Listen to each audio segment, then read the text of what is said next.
প্রায়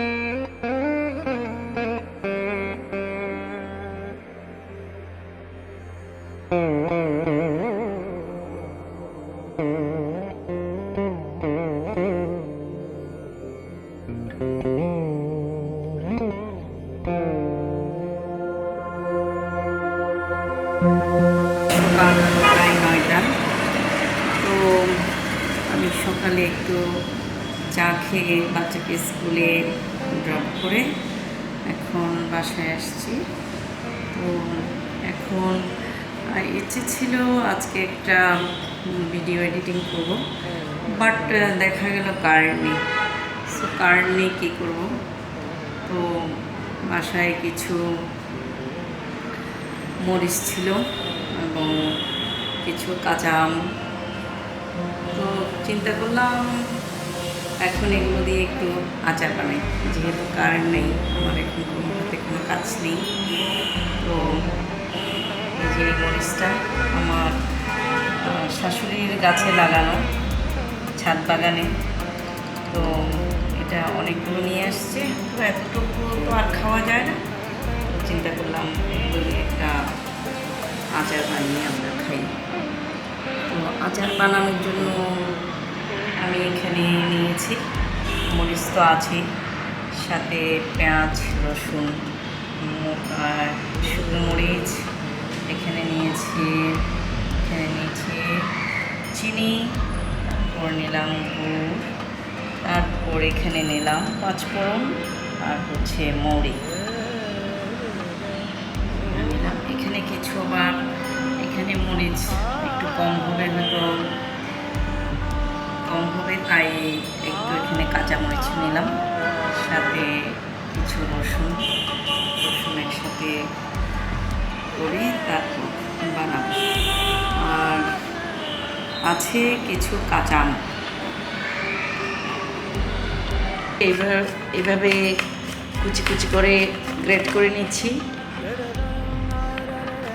গ্রেট করলে ভাজতে একটু সুবিধা হবে, ক্রিপসি থাকবে। আর আমার এই গ্রেটারটা প্রায় 20 বছর আগের।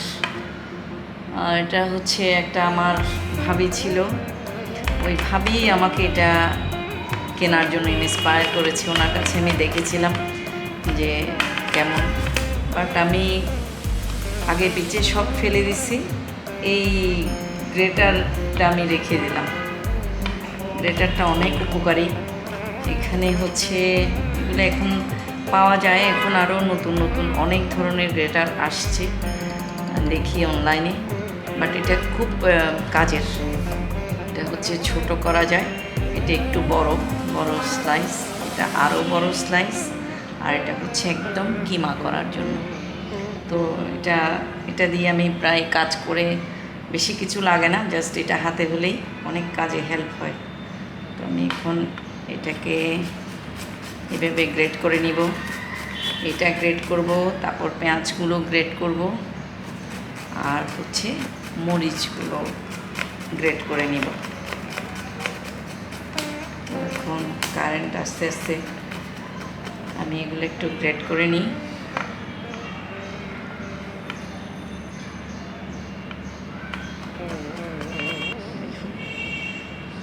এরকম অনেক সুন্দর হচ্ছে, একদম কুচি কুচি হয়ে যাচ্ছে। যেগুলো একটু বড় থাকবে এগুলো আলাদা করে নিব, আর এই যে কুচিগুলোই ইউজ করব। আমি এখন সব কিছু রেডি করে নিচ্ছি। এই যে পেঁয়াজ লাগবে, রসুন, রে ভাই একটু আচার বানাইতে যে কত কিছু লাগে।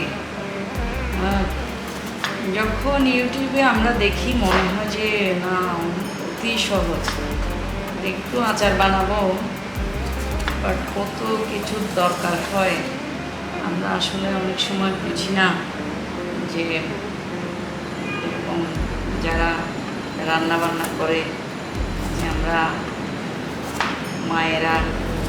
মায়েদের কষ্টটা আমরা একটু কম বুঝি, মনে হয় যে না অতি সহজ। কিন্তু একটা জিনিস তৈরি করে আনতে যে কত কিছুর এফোর্ট দিতে হয়, সময়, জিনিস, সব কিছু মিলাই অনেক কিছু দরকার হয়। আমি এখন সব কেটে কুটে নিচ্ছি, তারপর চুলায় যাব, আপনাদেরকে শেয়ার করব যে কেমনে কী করলাম। সব কিছু রেডি করে নিয়ে চলে আসলাম রান্নাঘরে।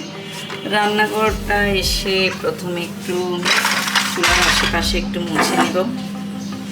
চুলার আশেপাশে একটু মুছে নিলে আশেপাশে কিছু করলে অন্তত নিরাপদে খাওয়া যাবে। তো আশপাশে আচার বানানো শুরু করব। প্রথমে আমাকে করে নিতে হবে এই যে মাছফোড়ন আর হচ্ছে জিরা, এগুলো একটু ভেজে নিতে হবে, হালকা ভেজে বেটে রেডি করতে হবে। সো আমি এখন তাওয়া বসাই দিলাম, মাছটা একটু বানিয়ে দিই। এগুলো এখন হালকা করে ভেজে নিলাম, গুঁড়া করে নিচ্ছি এটা পাটার মধ্যে। তারপর প্রসেসিংয়ে যাব। আমি এখন বানানো শুরু করছি। দিয়ে দিচ্ছি তেল, এখানের মধ্যে দিয়ে দিচ্ছি রসুন গ্রেট করা,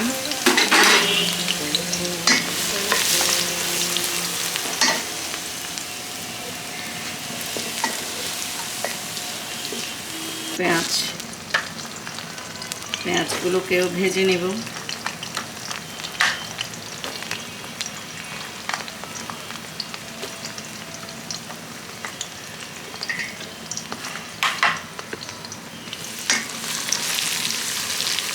যেহেতু এই নাগা মরিচটা আমরা ভাত দিয়ে খাবো, তো এখানে আমি পেঁয়াজ, রসুন,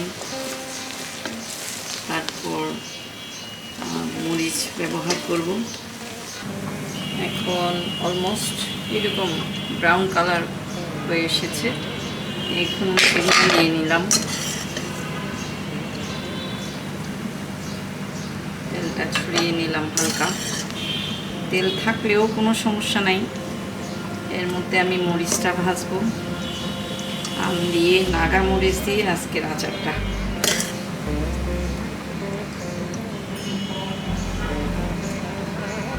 এখন দিয়ে দিলাম মরিচগুলো, নাগা মরিচ আর একটু শুকনো মরিচ দিলাম, ফ্লেভারটা হয়তো ভালো আসে। একটু ভাজা ভাজা হয়ে গেলে আবার এটাও তুলে নিব।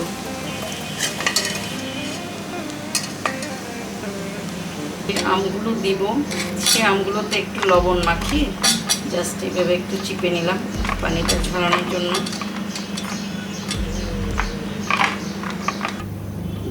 এখন দিচ্ছি একটু সামান্য লাল মরিচের গুঁড়া, যাতে কালারটা আসে।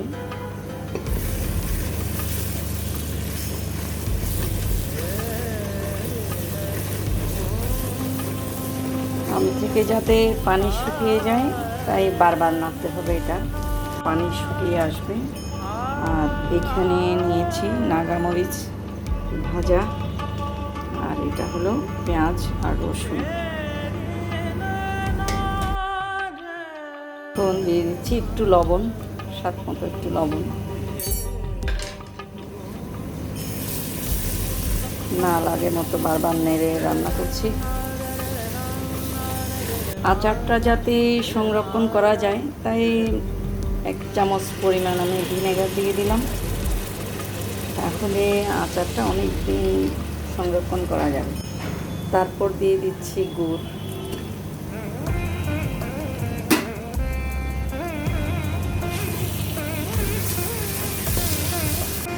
বাইরে ভাই আমি বললাম যে কাজে ফাঁকিবাজ, বাট আজকে যে দুর্দান্ত একটা আচার বানাই ফেললাম। ভালো আচার বানাইতে জানি, আপনারা করে বাসায় খাবেন আর আমাকে একটু ইন্সপায়ার করবেন যাতে এরকম নতুন নতুন রেসিপি নিজের ইচ্ছে মতো বানাই আপনাদেরকে দেখাইতে পারি। তো বন্ধুরা আজকে এই পর্যন্তই। নেক্সট ভিডিওতে থাকবে এই আমের ঝুড়ি কীভাবে বানালাম।